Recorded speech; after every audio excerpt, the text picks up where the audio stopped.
하늘 말씀 보겠습니다. 창세기 1장 26절에서 31절까지 말씀입니다.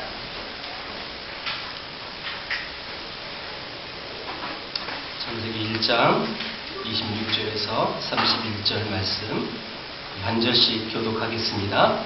하나님이 이르시되 우리의 형상을 따라 우리의 모양대로 우리가 사람을 만들고 그들로 바다의 물고기와 하늘의 새와 가축과 온 땅과 땅에 기는 모든 것을 다스리게 하자 하시고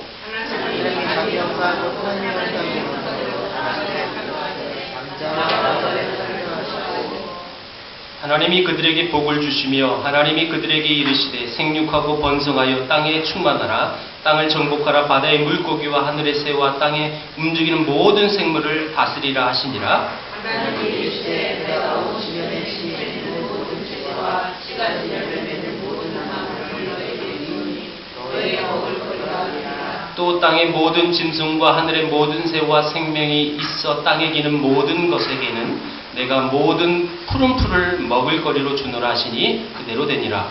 하나님이 지으신 그 모든 것을 보시니 보시기에 심히 좋아하더라. 저녁이 되고 아침이 되니 이는 여섯째 날이라. 아멘. 드디어 이제 창세기 1장이 마무리되어지는 오늘 본문입니다. 특별히 오늘 6번째 날 하나님의 창조 기사를 통해서 우리에게 말씀하시고자 하는 그 뜻이 무엇인지를 알아보기를 원하는데요. 특별히 이 6번째 날에는 하나님이 보시기에 좋았더라라는 말이 2번 나와요. 특별히 25절 위에, 그러니까 여러분 오늘 본문은 아니지만 25절까지는 6째 날인데 6째 날은 동물을 만드셨어요. 그리고 그 동물을 만드시고 하나님이 보시기에 좋았더라 말씀하시고 사람을 만드시고 그리고 이 6째 날 또 심히 좋았더라 2번 말씀하셨는데 여러분 요즘 유행어가 있죠. 좋아도 너무 좋아요. 지금 하나님께서 심히 좋았다라는 말을 처음 쓰시는데 우리 인간을 만드시고 너무 좋으신 거예요. 너무너무 좋았다라고 지금 말씀하고 계세요. 특별히 강조하고 계셨는데 왜 하나님이 특별히 이렇게 너무너무 좋을까? 그 이유가 있어요. 드디어 우리 인간을 만드시고 하나님이 너무 좋으셨다라고 표현하신 거예요. 여러분 그래서 우리 인간을 만드시고 하나님이 너무너무 좋아서 심히 좋았다라고 표현했는데 제가 오늘 설교 제목을 여러분 많이 본 어디서 많이 들어본 그런 제목일 것 같아요. 여러분 오늘 제목이 뭡니까? 사람이 꽃보다 아름다워. 이런 가요가 있어요. 그쵸? 여러분 제가 어찌 목사가 가요를 가지고 제목을 짓겠습니까마는 여러분 이해하기 쉽게 제가 이렇게 제 연령대 전후로는 안치환 씨의 사람이 꽃보다 아름다워라는 노래를 많이 알아요.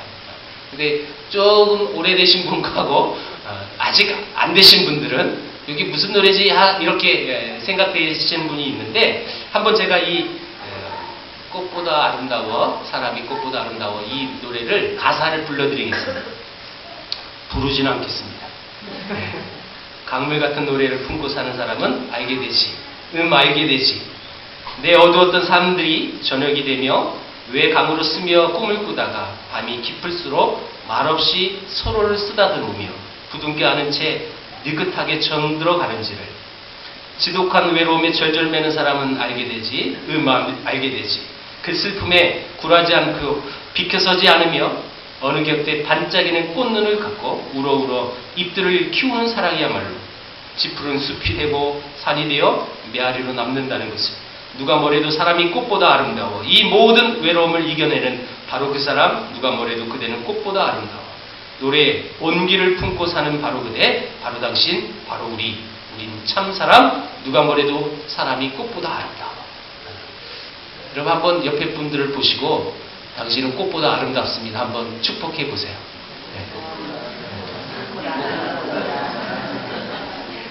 정말 아름답습니까? 정말이요? 예. 근데 이 가요 가사를 보면 사람이 꽃보다 아름답다라는 이 말을 굉장히 강조한 거예요. 그런데 전제 조건이 하나 있어요. 사람이 노래를 품었을 때. 사람이 노래를 품었을 때 꽃보다 아름답다라고 라는 이 가사예요.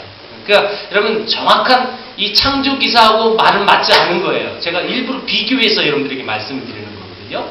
세상의 가치는 그거예요. 사람이 꽃보다 아름다워요. 라고 얘기하는데 이유가 뭐냐면 세상의 가치예요. 근데 오늘 우리 인간을 만드시고 하나님이 정말 너무너무 좋다. 심히 좋았다. 라고 표현했을 때는 여러분 이런 가치로 하나님이 너무 좋다라고 말씀하신 것이 아니라 다른 이유가 있다는 거예요. 우리 인간을 만드시고 하나님은 우리의 외모를 보시고 우리의 형편을 보셔서 너무 좋다 그렇게 말씀하신 것이 아니에요. 하나님이 왜 우리를 보시고 너무너무 좋았냐? 이유가 있는데 그것은 26절에 나와요. 여러분 다시 한번 같이 읽어봅니다. 26절을 시작. 하나님이 이르시되 우리의 형상을 따라 우리의 모양대로 우리가 사람을 만들고 그들로 바다의 물고기와 하늘의 새와 기축과 온 땅에 기는 모든 것을 다스리게 하자. 자 여러분 하나님이 우리를 만드셨는데 무슨 모양을 따라서 만드셨어요? 우리의 형상을 따라. 그런데 보세요. 하나님이 나의 형상을 따라 이렇게 말씀 안 하시고 왜 우리의 형상이라고 얘기했나요? 우리라는 것은 복수형이에요. 복수의 복수. 한 분이신 하나님이라고 우리가 알고 있는데 왜 복수를 썼나요? 여러분 알고 있죠? 삼위의 하나님이세요. 여기서 지금 우리의 형상을 따라라고 말씀하셨다는 이 말은 성부 하나님, 성자 하나님, 성령 하나님 이 삼위의 하나님께서 우리 인간을 만드셨을 때 한마디로 의논을 하셨다는 뜻이에요. 우리가 사람을 만드는데 우리의 형상을 따라 만들자. 우리의 모양대로 만들자. 그래서 우리가 사람을 만들자. 우리라는 말을 3번씩이나 반복하셨어요. 자, 모든 인간을 만들기 이전까지 모든 피조물은 하나님이 말씀으로 있으라라고 말했어요. 그렇죠? 있으라 했더니 다 있어진 거예요. 그렇게 만들어졌는데 특별히 우리 인간을 만드셨을 때는 삼위 하나님께서 서로 의논을 하시면서 만드셨다는 거예요. 자, 여러분 무슨 의논이에요? 우리의 형상을 따라 만들자. 여러분 우리의 형상이라는 이 말이 굉장히 중요한 말인데 왜냐하면 사람의 가치를 알 수 있는 말이 우리의 형상이에요. 자, 다시 말하면 우리 인간은 하나님의 형상으로 지음을 받았다는 거죠. 그러니까 우리 존재 가치가 이게 굉장히 중요한 몫을 갖고 있는 거예요. 우리 인간은요 그냥 태어난 것이 아니라 하나님의 형상으로 지음을 받았다는 거죠. 자, 여러분 형상이란 말은 히브리어로 젤렘이라는 단어인데 이 말은 영어 성경에 이렇게 기록되어 있어요. NIV에는 하나님의 형상이라는 단어를 이미지라고 적혀 있어요. 여러분 우린 이 영어를 잘 몰라도 이미지가 대충 어떤 뉘앙스인지 아실 거예요. 그렇죠? 이미지. 여러분 우리는 하나님의 이미지로 만들어지는 거예요. 이미지. 이 말씀은 우리가 하나님의 이미지 이런 똑같은 말이에요. 우린 하나님의 이미지. 우린 하나님의 이미지로 만들어졌어요. 다시 말해 짐승을 창조하실 때는 그저 종류대로 지으셨고 본능대로 살게 하셨는데 우리 인간은 하나님의 이미지, 하나님의 모습, 하나님의 인격, 하나님의 지정으로 우리를 만드셨다는 거예요. 자, 여러분 하나님의 이미지로 만들었기 때문에 우리 인간은 하나님의 본체를 가지고 찍어 만든 거예요. 하나님의 본체를 그대로 찍어 만들었는데 이 말을 또 오해하면 안 돼요. 아, 그러면 하나님도 우리처럼 눈, 코, 입 이렇게 있겠구나. 인간의 가장 아름다운 모습, 그 모습이 하나님의 모습일까? 이런 천만에. 하나님은 우리처럼 이렇게 눈, 코, 입으로 우리가 보여지고 만져질 수 있는 분이 아니죠. 하나님은 영이세요. 영이세요. 우리는 지금 영도 있고 육도 있죠. 우리 육이에요. 이 껍데기는 육이에요. 하나님은 육은 없으세요. 영이신 거예요. 그래서 하나님을 우리처럼 눈, 코, 입 있다고 생각하면 안 되는 거예요. 본체로 찍어서 만들었다니까 하나님도 그대로 있겠구나. 하나님 잘생겼을까? 하나님 나처럼 예쁠까? 여러분 그렇게 생각할 필요가 없어요.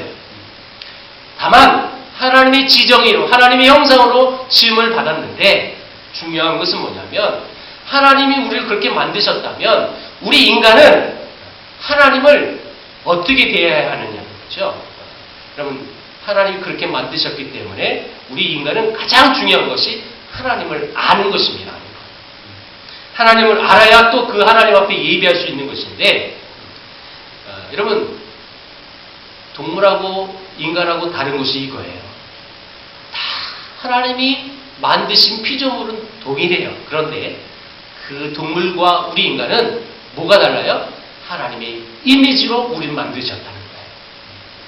자, 여러분 동물이 아프면 동물병원에 갑니다. 여러분 사람이 아프면 어디 가죠? 병원에 가요. 자, 병원이 달라요.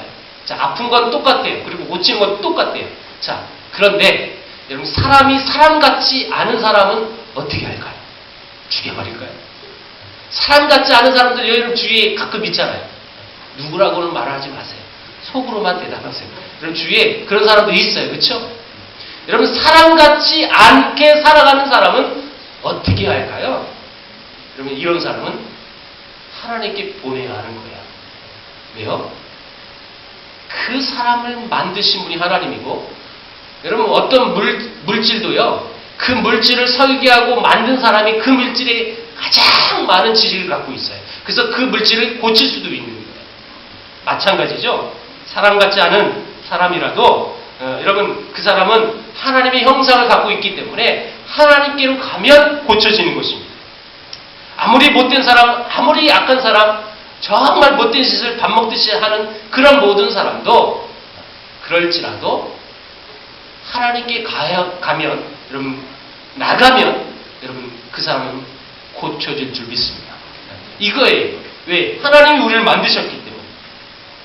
그런데 비록 여러분 좋은 차, 좋은 집, 그리고 또 남들이 선호할 만한 좋은 외모를 가지고 있음에도 불구하고 하나님의 형상이 드러나지 않으면 그 사람은 하나님의 형상이라고 말할 수가 없는 거예요. 하나님의 형상들을 지음받아서 그렇게 그 목적에 맞게끔 살아가지 않는다는 거죠. 그런 존재 가치로 살아가지 못한다는 거죠. 자, 여기서 우리가 짚고 넘어갈 것이 하나 있는데 모든 사람은 일단 하나님의 형상으로 지음을 받았어요. 그래서 우리가 사람을 대할 때 그리고 그 사람을 평가할 때 여러분 우리 평가 가치가 달라져야 돼요. 세상의 가치는요 보여지는 대로예요. 아, 저 사람이 이쁘다. 저 사람 참 능력 있다. 이렇게 평가해요. 보여지는 대로 외모로. 그런데 우리 믿는 크리스찬들은요 일단 모든 사람을 하나님의 형상으로 지음을 받았다라는 이 전제 가치가 있어야 돼요. 아, 하나님의 형상으로 지음을 받았기 때문에 그가 참 악하고 참 못돼도 그리고 못된 짓을 골라만 해도 일단 우리가 평가를 하나님의 형상으로 지음받은 사람이다. 그가 하나님께로 가면 된다. 하나님께 와서 고쳐지면 된다. 라는 이런 평가 기준이 달라져야 한다는 것입니다. 여러분 이 비슷한 상황들이 성경이 곳곳에 나오죠. 특별히 예수님과 한 여자의 만남을 제가 예로 들겠습니다. 요한복음 4장에는 여러분 사마리아 여인이 등장하죠. 근데 이 여자는 어떤 인물에 대해서 성경에 기록되지 않았어요. 그 사람이 그 여자가 예쁘다 안 예쁘다 기록되지 않았어요. 그런데 저는 생각해봐요. 그 여자는 예뻤을 것 같아요. 왜요? 5번 결혼했어요. 5 여자를 거느렸어요. 그리고 6번째인데 아직 결혼하지 않았어요. 이 말은 예뻤으니까 그랬을 것이다. 여러분 이게 절대 진리라고 우리 목사님이 사마리아 여자는 예뻤다 어디 가서 얘기는 하지 마세요. 그렇다니까. 자, 근데 이 여인에게 다가왔던 예수님이었어요. 근데 이 예수님을 만났을 때 이 여자는 어떻게 반응합니까? 처음부터 예수님 이랬어요? 아니에요. 튕겼어요. 왜 나한테 물 달라고 그래요? 난 사마리아 여자인데? 당신은 유대인이고 왜 나한테 물 달라고 그래? 튕겼어요. 여러분, 그 여인에게 예수님이 뭐라고 말씀하세요? 너 지금 목마르지? 이 메시지가 선포됐을 때 그 여인은 깨닫게 됩니다. 예수님, 나에게 물을 주세요. 저 목말라요. 그 여인에게 심각한 영적인 갈증이 있었습니다. 그 외모가 아무리 아름다워도 그 안에는 갈증이 있었다는 거죠. 그날 예수님을 만난 이 여자는 인생이 바뀌어집니다. 물동이를 던지고 다시 마을에 들어가서 내가 행한 일을 나에게 말한 이 사람이 누군가를 여러분 동네 사람들에게 여러분 다 얘기합니다. 나는 구세주를 만났다. 나는 구주를 만났다. 수치스럽게 모진 목숨을 연명해야만 했던 그 동물적인 삶을 이제는 청산하고 물질과 세상의 노예가 되어서 살아온 평생의 무거운 짐을 다 벗어버리고 떳떳한 하나님의 형상으로 복귀하는 모습을 우리는 볼 수 있다는 것입니다. 예수님께로 돌아올 때에 여러분 동물적인 인생관이 고귀한 하나님의 형상의 인생관으로 여러분 다시금 되찾을 수 있다는 것입니다. 그러므로 누구든지 예수 안에 있으면 그 사람은 외모로 평가받지 않습니다. 여러분 우리가 잘생기고 못생기고 그 사람이 능력이 있고 없고 그거에 따라서 우리는 평가할 수 없어요. 그 안에 예수님이 있다면 우리는 여러분 절대 그 사람을 그렇게 평가할 수 없다는 것입니다. 예수를 믿는다는 것은 우리가 외모로 평가하는 세상과 전혀 다른 평가를 받는 것입니다. 사랑하는 성도 여러분, 여러분 지금까지 자기 자신을 어떤 기준으로 평가하셨습니까? 나는 좀 이뻐. 나는 요 눈만 고치면 이뻐질 거야. 나는 코만 살짝 높이면 정말 미인이 될 거야. 이런 평가 기준으로 살고 계셨습니까? 그리고 다른 사람을 바라볼 때 쟤는 요것만 고치면 더 좋겠다. 이렇게 여러분 바라보고 사셨습니까? 우리가 예수 안에서 하나님의 형상을 회복한 자로서 세상의 기준으로 세상을 그리고 사람을 바라본다면 그것은 스스로 우리의 가치를 떨어뜨리는 일이라는 것입니다. 사람은 육체로 평가받으면 절대 안 됩니다. 그것은 동물을 평가할 때의 기준인 것이 사람을 평가할 때 기준이 아니라는 것입니다. 그렇다면 여러분 동물과 사람이 또 다른 무엇이 다를까요? 여러분 하나님은 동물을 만드시고 좋았다라고 말씀하셨고 우리를 만드시고 심히 좋았다라고 얘기했는데 특별히 우리 인간을 만드시고 동물과 다른 한 차별적인 한 대우를 하나 해주셨어요. 그게 뭐냐면 다스리게 하자라고 말씀하십니다. 하나님이 우리를 만드시고 너희들은 이 모든 창조물을 다스려라. 여러분 제가 이 1장을 계속 강의하면서 매번 강조했어요. 첫째 날, 둘째 날, 셋째 날 요 1, 2, 3는 자 여러분 이 지구 땅덩어리가 처음에 어떻게 됐다고 그랬어요? 혼돈과 공허했다고 그랬어요. 그렇죠? 혼돈, 공허했던 이 땅덩어리를 하나님이 이 첫째 날, 둘째 날, 셋째 날을 통해서 그 혼돈했던 그 세계를 여러분 질서 있게 만드신 거예요. 빛과 궁창, 그래서 질서를 만들어 해주셨고 넷째 날, 다섯째 날, 여섯째 날은 그 질서가 잡혀진 그 공간 안에 첫째 날 만들었던 그 공간 안에 넷째 날은 여러분 이 공간 안에 살 수 있는 걸 만들고 다섯 번째 날 또 만들고 그러니까 첫째 날은 넷째 날과 결부되고 또 둘째 날은 다섯째 날과 결부되고 셋째 날은 여섯째 날과 결부된다고 말씀드렸어요. 자, 이 공허했던 그 공간 안에 하나님이 채우신 거예요. 그러니까 여러분 혼돈 그것을 질서를 잡으셨고 1, 2, 3에 그리고 공허했던 그 땅덩어리를 4, 5, 6에 채우셨다는 거죠. 자, 여러분 다섯 번째 날 하나님은 특별히 이 새와 물고기를 만드시고 그 동물에게 생물에게 하나님이 복을 주셨어요. 복을. 다섯째 날부터 복을 주시는데 우리에게도 복을 주셨어요. 짐승을 만들고 우리 인간을 만드셨어요. 자, 그리고 그 인간에게 최고의 복을 주셨어요.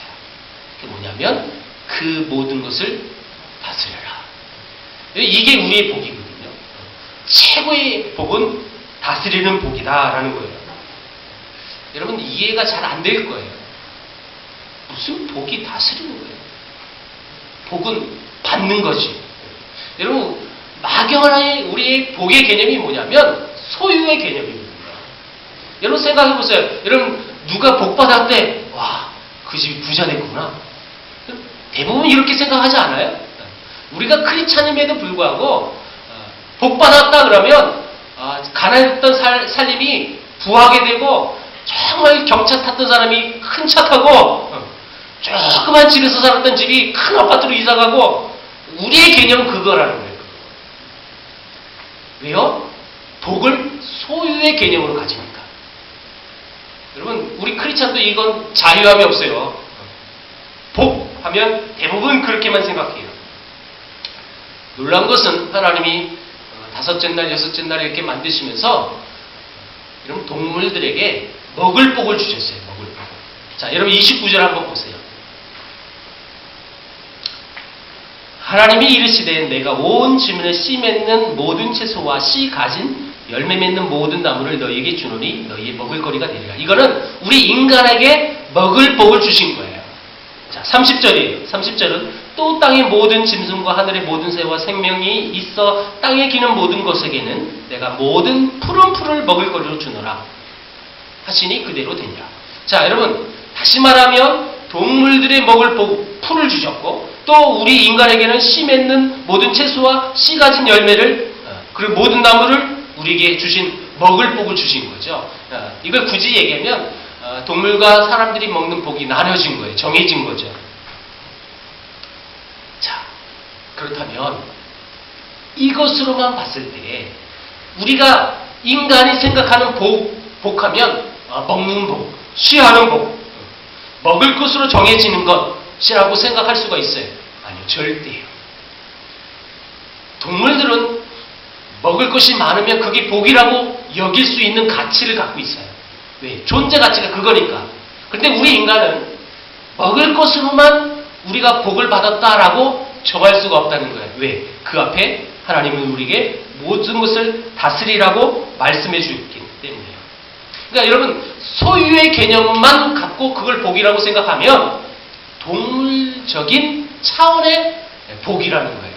그러니까 여러분 우린 고차원적인 생각을 해야 되고 또 고차원적인 신앙생활을 해야 하는데 1차적인 복, 그냥 우리가 피부적으로 느껴지는 경제적인 그 축적, 그것을 복으로 여겨지면 동물하고 다를 게 없다는 뜻이에요. 사람에게는 먹을 것으로 판단할 수 없는 더 크고 더 중요한 복이 있습니다. 그것이 바로 본문에 나오는데 그것이 뭐냐면 돌봄과 다스림. 이게 우리의 사명이라는 거예요. 다스린다. 여러분 이것이 우리의 사명이에요. 단순히 하늘로부터 떨어지는 내가 수고도 없이 그냥 취해지는 그것이 복이 아니라 여러분 모든 우주 만물을 만드시고 하나님이 우리에게 뭐라고 말씀하셨느냐. 그걸 다 주셨어요. 그걸 다 정복하고 너희들이 다스려라. 이 복을 우리에게 주셨다는 것입니다. 우리들은 복을 소유라고 생각하지만 사실 성경에서 말하는 그 복은 우리의 사명을 잘 감당하는 것입니다. 자, 여러분 26절에 다스리게 하자라는 이 말은 말하자면 돌본다, 관리한다라는 뜻입니다. 근데 이 다스린다라는 이 말을 제가 크게 두 가지로 나눠서 여러분들에게 설명할 거예요. 이 다스린다는 의미가 굉장히 중요하거든요. 첫 번째, 이 다스린다 이 말을 사람들은 오해를 해요. 그래, 이 말씀 때문에 이 지구가 이렇게 아주 난장판이 됐어. 이 다스리라는 이 정복하는 이 말 때문에 이 지구는 오염이 됐어라고 여러분 그 오염의 요소를 이 말씀으로 따지는 사람도 있어요. 하나님 잘못했지. 그걸 정복하라고 하면 안 되지. 잘 보존하고 후손들에게 아끼고 이렇게 얘기해야지. 뭐 이렇게 생각한다는 거죠. 여러분 이 다스린다는 이 말은 억압과 통제와 어떤 일방적인 정복 그런 뜻으로만 갖고 있는 것이 아니에요. 여기서 다스린다는 가장 중요한 의미는 사람은 이 세상의 지배를 받지 않는다는 뜻이에요. 여러분, 우리 인간에게 여러분 무슨 복을 주셨다고요? 다스리게 하는 복이에요. 그러니까 온 우주 만물을 다 만드시고 가장 최후에 만든 이 인간을 만드신 다음에 너희 인간들은 앞에 만들어진 모든 것을 다스려라 라는 거예요. 그래서 우리 인간은 그 앞에 있는 피조물에게 여러분 다스림을 받지 않는 존재라는 거예요. 근데 여러분 생각해 보세요. 여러분 그 피조물에게 다스림을 받는 인간이 얼마나 많이 있습니까 지금?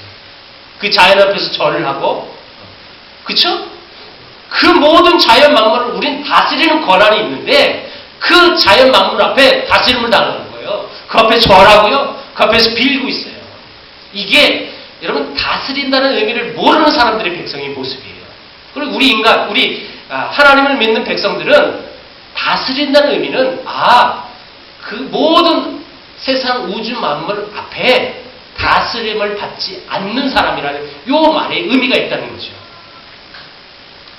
그래서 하나님의 형상을 지음받은 사람은 이런 자존감을 갖고 있는 거예요. 그 만물 앞에서 움츠러들고 쪼그라들고 그러는 것이 아니라 그 모든 것을 내게 주신 하나님, 주 하나님, 지으신 모든 세계. 여러분 자연 만물을 보면 이런 감탄과 감격과 감사가 있어야지 그 앞에서 우와 여기서 빌면 아들 나올 수 있대, 여기서 빌면 우리 아들 딸이 대학 갈 수 있대, 이런 모습이 아니라는 거죠. 두 번째, 다스린다는 이 말을 또 한 가지 우리가 살펴본다면 이것입니다. 사물의 본성을 밝히 알아서 그래서 그 사물의 본성대로 드러내고 그 사물의 본성대로 바르게 사용한다라는 뜻이 여기 포함되어 있어요.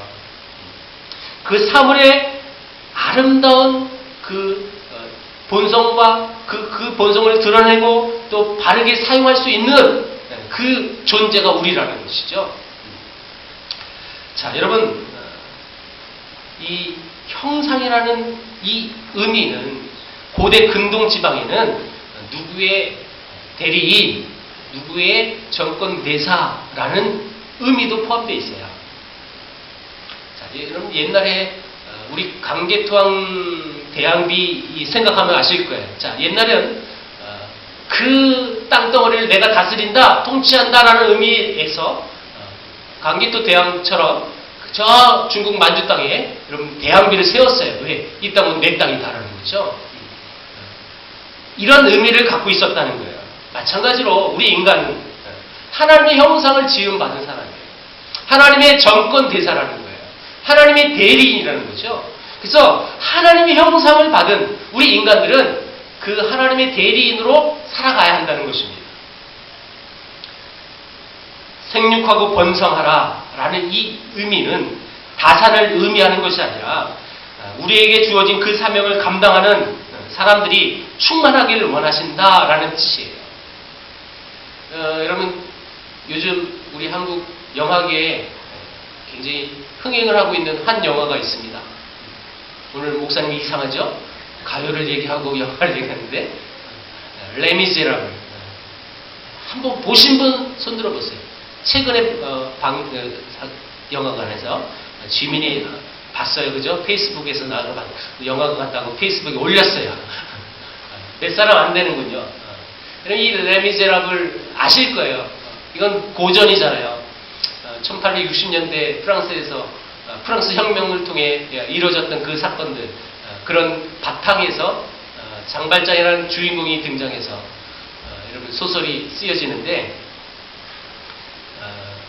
자세한 얘기는 제가 내일 좀 더 자세히 하려고 해요. 왜냐하면 저는 전에도 뭐 장발장 얘기를 우리가 다 알았겠죠, 그죠? 근데 최근에 목사가 돼서 레미제라블을 다시 본 결과 이것보다 더 좋은 기독교 영화는 없다라는 생각이 들더라고요. 제 마음속에. 왜냐? 장발장이라는 사람은 억울하게 빵 한 조각 훔친 죄로 감옥에 갇혔고 5년형을 받습니다. 탈옥을 하면서 결국 19년을 여러분 수감 생활을 하는 사람이에요. 빵 한 조각 때문에 19년을 산 거예요. 어떻게 보면 굉장히 억울하죠. 그래서 이 사람은 그게 사회에 대한 복수심과 억울함이 늘 가득한 사람이에요. 추록을 했지만 위험한 인물이라고 낙인 찍혀서 그가 어디에 가야 되는지 다 보고를 해야 하고, 그리고 자기가 죄인이라는 그 이유 때문에 수많은 사람들은 그를 받아들이지 않아요. 냉대하고 천대하고 때리고 관리하고, 그래서 더 사회에 대한 복수심이 강한 사람이 되어지는데, 어느 날 신부님이 그 사람을 받아줘서 하룻밤 머무는데 교회에 있는 성당에 있는 물품들을 또 들고 훔쳐가요. 그래서 또 붙잡혀서 그 교회에 오게 되는데, 신부님은 그를 죄인 취급하지 않아요. 그거 내가 준 것입니다. 왜 이 은처 때에는 줬는데 이거는 안 가져가고 이것도 가져가라고 이것까지 줬던 신부님이. 그래서 인생이 바뀌는 거죠. 그래서 그의 그 한 사건 때문에 완전히 이름도 바뀌어지면서 새로운 인생을 살아가요. 그리고 그가 가는 곳곳마다 사람을 세우고 힘들고 어려운 그 사람들을 돕는 장발장이 되어집니다. 저는 이 장발장의 모습을 보면서 하나님의 형상을 가진 사람들이 살아가야 할 그 사명이 바로 이건데, 오늘날 수많은 크리스찬들이 있음에도 불구하고 왜 믿지 않는 사람들에게 손가락질을 받고 오히려 우리 교인들이 욕먹는 시대에 살고 있느냐는 거죠. 하나님의 형상으로 살아가지 못하기 때문에 그렇습니다.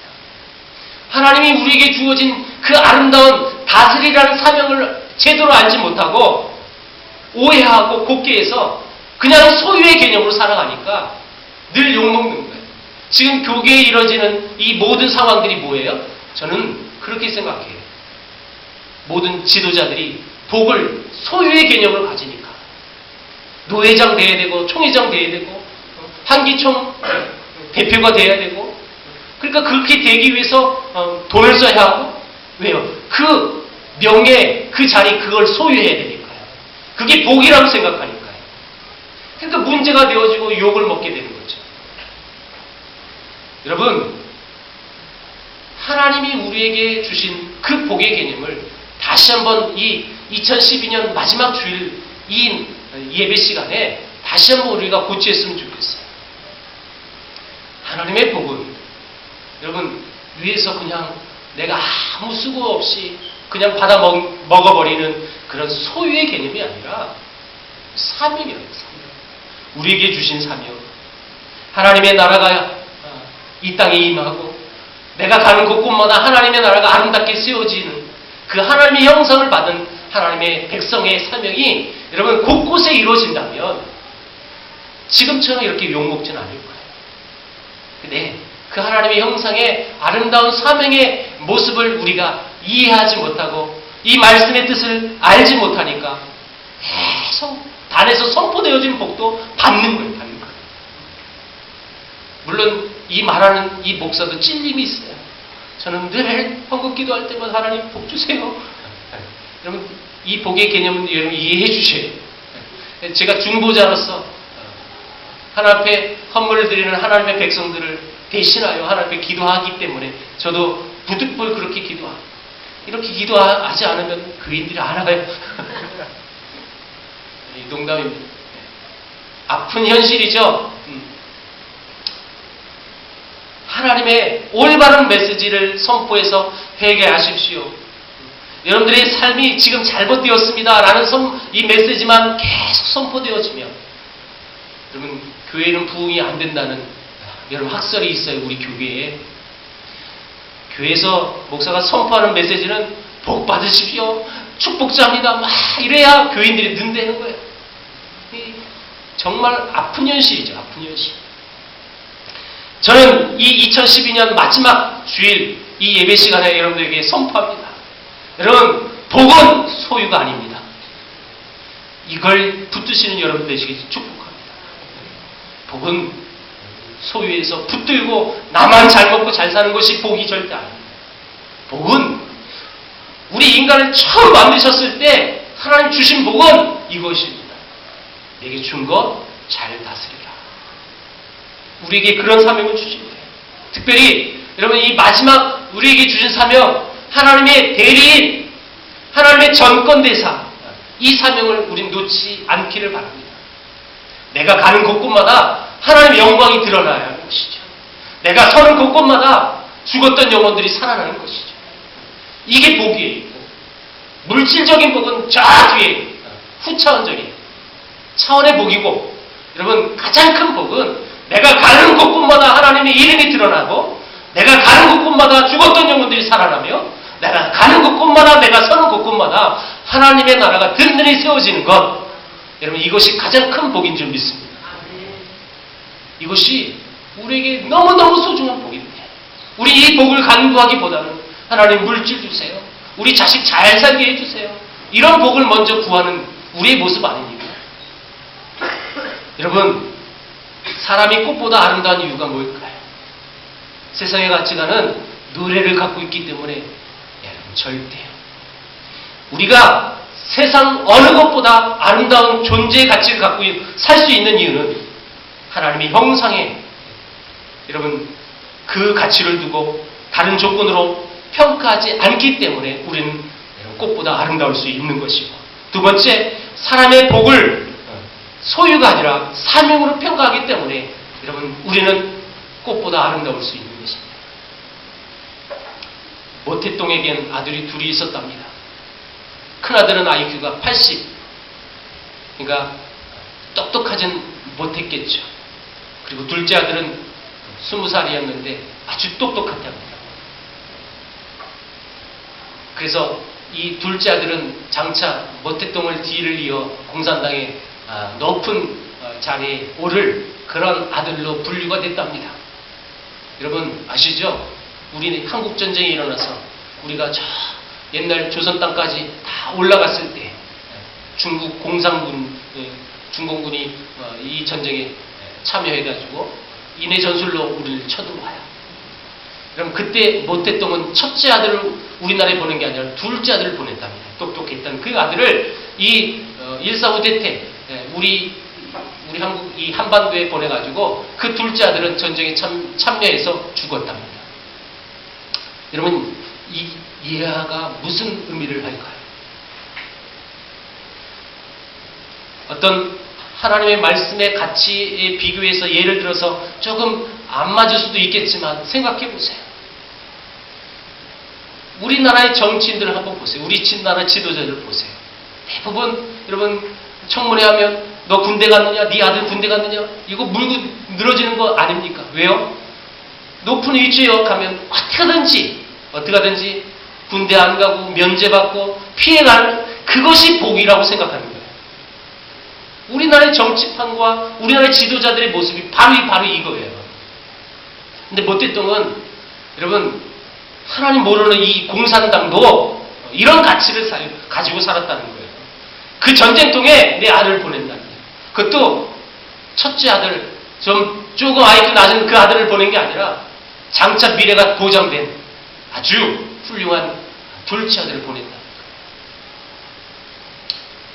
여러분, 사람들은 복이라는 개념을 소유의 개념으로 갖고 산다면 우리나라의 이 지도자들처럼 그렇게 살아갈 수밖에 없는 거예요. 그런데 복이라는 것을 여러분 사명이라는 것으로 여러분 이 포커스를 맞춰주면 그 복이 이 사명을 감당하는 최고의 복이라는 이 가치를 두고 산다는 것은 여러분 우리를 통해서 하나님 나라가 더 확장될 수 있다는 말씀입니다. 여러분들 통하여 이 아름다운 가치관을 소유한 이 세계를 푸는 교인들을 통해서 비록 작지만 비록 세상에 떵떵거리면서 자랑할 것은 없지만 우리가 서 있는 그것이 내 직장이든지 내 기업이든지 그리고 내 가정이든지 아무 상관없이 여러분 서 있는 그곳에 하나님의 형상으로 지음받아 그 비전, 그 사명을 온전히 깨닫고 살아갈 때에 여러분 하나님 나라는 더욱더 완전해지는 것입니다. 여러분 교회의 복이 뭘까요? 여러분 우리 교회의 복이 뭘까요? 2012년 시작할 때는 7명의 재직을 시작했는데 이제 2013년도에는 15명 배로 늘어서 이게 복일까요? 복일 수 있죠.